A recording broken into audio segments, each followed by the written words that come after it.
Asia cup ఫైనల్లో భారత్ చేతిలో పాక్ ఓడిపోయింది. పాకిస్తాన్ ఉగ్రదాడులకు సహకారం అందిస్తోందని భారత్ ఏకంగా ఏసీసీ చైర్మన్ గా ఉన్న మొహసిన్ నఖ్వీ చేతుల మీదుగా ట్రోఫీని తీసుకోలేదు. దీంతో భారత్ జట్టుపై పాక్ కెప్టెన్ సల్మాన్ అఘా నోరు పారేసుకున్నాడు.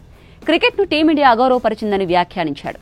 సరే, ఓటమి ఆక్రోశంలో అలా చెప్పాడని సర్దుకుపోదామని భావిస్తే తీరా అతను చేసిన ఓ ఘనకార్యం ఇప్పుడు నెట్టింట తీవ్ర విమర్శలకు దారితీసింది. అలాగే మ్యాచ్ అనంతరం ప్రెజెంటేషన్ కార్యక్రమంలో వ్యవహరించిన తీరు కూడా ట్రోలింగ్ కు గురైంది. ట్రోఫీ ప్రెజెంటేషన్ సమయంలో తొలుత విజేతకు ట్రోఫీ, చెక్ అందజేస్తారు. కానీ టీమిండియా తీసుకోలేదు. ఏసీసీ అధ్యక్షుడిగా పాక్ చెందిన మొహసిన్ నఖ్వీ ఉండడంతో తిరస్కరించింది. ఆ తర్వాత రన్నర్ అప్ తమ ప్రైజ్ మనీ చెక్ ను తీసుకోవాలి. పాక్ కెప్టెన్ సల్మాన్ అఘా పోడియం మీదకు వచ్చాడు. చెక్ తీసుకుని ఆ తర్వాత అక్కడి నుంచి కామెంటేటర్ తో మాట్లాడేందుకు వెళ్లాడు.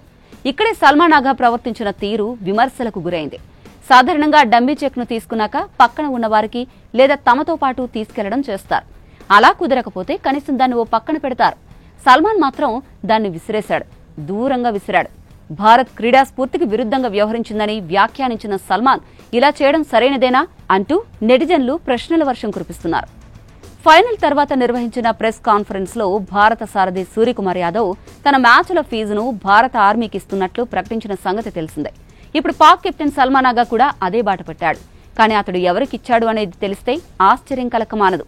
తమ జట్టు మొత్తం మ్యాచ్ ఫీజును ఆపరేషన్ సింధూర్లో ప్రాణాలు కోల్పోయిన వారి కుటుంబాలకు ఇస్తామని ప్రకటించాడు. ఇది కదా పాక్ అసలు రూపమని సోషల్ మీడియాలో ట్రోలింగ్ మొదలైంది. ఆపరేషన్ సింధూర్లో మృతి చెందింది ఉగ్రవాదులేనన్న సంగతి ప్రతి ఒక్కరికి తెలుసు. అంటే ఉగ్రవాదానికి తమ మద్దతు ఉంటుందని ఈ చర్యతో చెప్పినట్లయిందని విమర్శలు వస్తున్నాయి.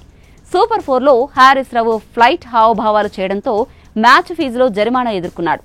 ఏసీసీ చీఫ్ గా ఉన్న మొహసిన్ నఖ్వీ పాక్ పేసర్ చేష్టలను ఖండించకపోగా జరిమానా మొత్తం తన వ్యక్తిగత ఖాతా నుంచి చెల్లిస్తానని చెప్పారు. ఇప్పుడు ఆ జట్టు సారథి ఏకంగా ఉగ్రవాద అనుకూలరకు సొమ్ము ఇస్తాను అనడం భారత అభిమానుల ఆగ్రహానికి కారణమైంది.